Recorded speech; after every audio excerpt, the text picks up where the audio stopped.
kembali dengan saya di Ahmad Channel ya. Untuk video kali ini kita akan belajar tentang kelistrikan pada sepeda motor ya teman-teman. Yang tentunya sepeda motor yang jenis lama, bukan yang injeksi. Karena pengapian injeksi dengan yang lama berbeda ya, injeksi dengan yang karbu. Nah, di depan saya ini ada sebuah gambar. Gambar ini seluruh kelistrikan yang ada di sepeda motor Honda. Jadi kita akan mengenali salah satu yang ada di sini ya. Dan ketika teman-teman sudah memahaminya, teman-teman bisa memperbaiki sendiri tentang kelistrikan sepeda motor jika ada kendala. Yang pertama kita awali dari spool ya teman-teman. Nah ini spool sepeda motor. Nah, di output pada spool sepeda motornya ada 3 kabel ya teman-teman. Yang biasanya yang hijau ini ke ground atau negatif, yang putih ini ke kiprok, dan yang kuning ini ada yang ke kiprok dan ada yang enggak ya. Fungsi kabel yang kuning ini untuk ke lampu utama. Jadi lampu utama pada sepeda motor yang jenis karbu atau yang lama, dia tidak mengambil dari aki ya teman-teman. Jadi lampu utama di malam hari dia mengambil dari spool langsung. Kemudian di sini melalui kiprok ya, dan ada kabel positif dan negatif. Apa sih kiprok? Kiprok ini fungsinya untuk menyiarahkan arus AC yang keluar dari spool menjadi arus DC. Nah, seperti itu teman-teman. Kemudian arus DC ini langsung, yang positif atau kabel merah ini langsung ke aki. Jadi dia mencas aki, dan negatifnya biasanya dia ke rangka motor atau ke bodi motor ya, sebagai negatifnya, dan ini ke aki. Nah, setelah dari kiprok menuju ke aki, kita akan menuju ke kontak. Ini kontak ya teman-teman.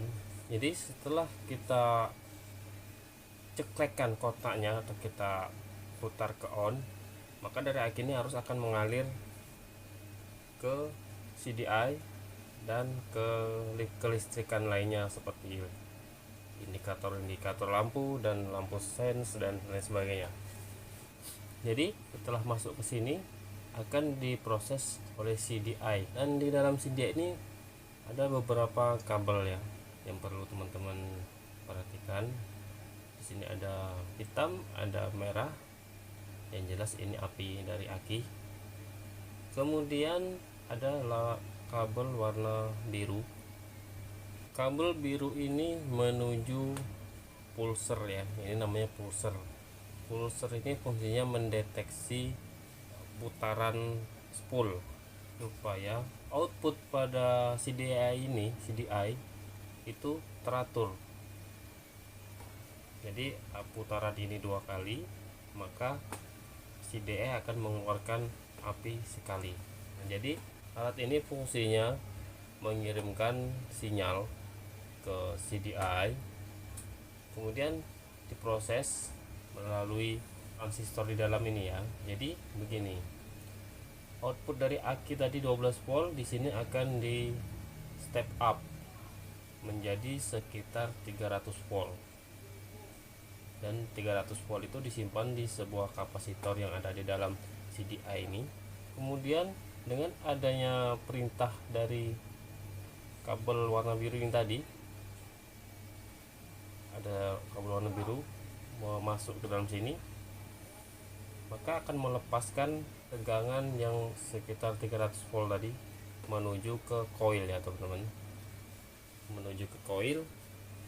Dan di coil ini akan di step up lagi sekitar 10.000 volt, 10 sampai 20.000 volt.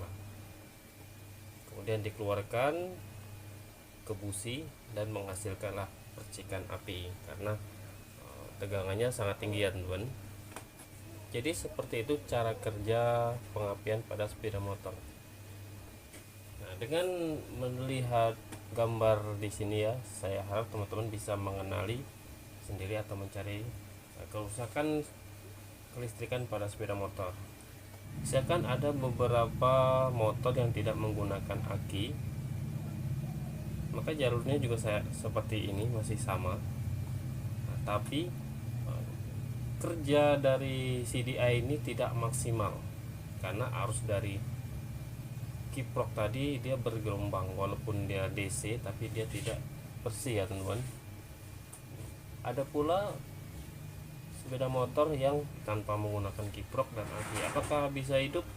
Ya tentunya masih bisa hidup ya teman-teman. Cara penyambungannya, kabel ground ini langsung ke bodi, kemudian kabel putih ini langsung ke sini ya, langsung ke kabel merah ini, dan kuning ini ke lampu utama. Dan apa yang terjadi jika kita menghidupkan sepeda motor tanpa ada kiprok? Tentunya sangat sulit untuk hidup. Tapi dengan kita putar engkol dengan cepat, maka motor ini akan tetap hidup ya.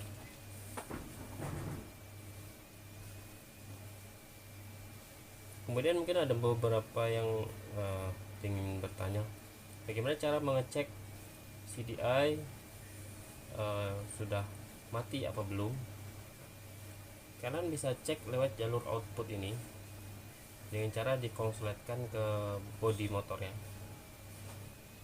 Kabel output dari CDI ke coil ini tegangannya sangat tinggi, jadi jangan teman-teman pegang ya ketika mengengkolnya. Tegangan yang ada di sini sekitar 300 volt, jadi bisa dikonsletkan ke bodi lalu diengkol. Jika ini mengeluarkan api, maka CDI masih bagus. Tapi bagaimana jika CDI masih bagus tapi busi tidak mengeluarkan api? Teman-teman bisa cek di coil ya dengan cara dikonsletkan ke bodi juga ini. Jika kabel dari output dari coil ini dikonsletkan ke bodi mengeluarkan api, berarti busi teman-teman sudah mati. Nah begitu ya teman-teman. Kemudian bagaimana jika CDI ini tidak mengeluarkan api? Pertama teman-teman bisa cek kabel biru ini apakah dia ada sinyal masuk, ada sinyalnya. Biasanya untuk mengecek ini bisa menggunakan avometer yang pakai jarum. Jika di sini dicek dia ada sinyal, berarti CDI teman-teman sudah tidak bisa digunakan lagi.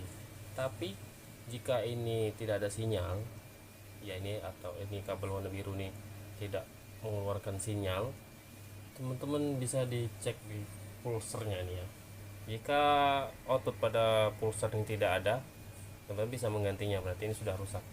Tapi jika ini ada dan mengeluarkan sinyal menuju CDI, tapi CDI tidak mengeluarkan output yang sekitar 300 volt tadi, berarti CDI teman-teman sudah mati. Oke teman-teman, jika ada yang ingin ditanyakan silahkan tulis di kolom komentar, dan jangan lupa like dan subscribe channel ini supaya lebih berkembang lagi ya.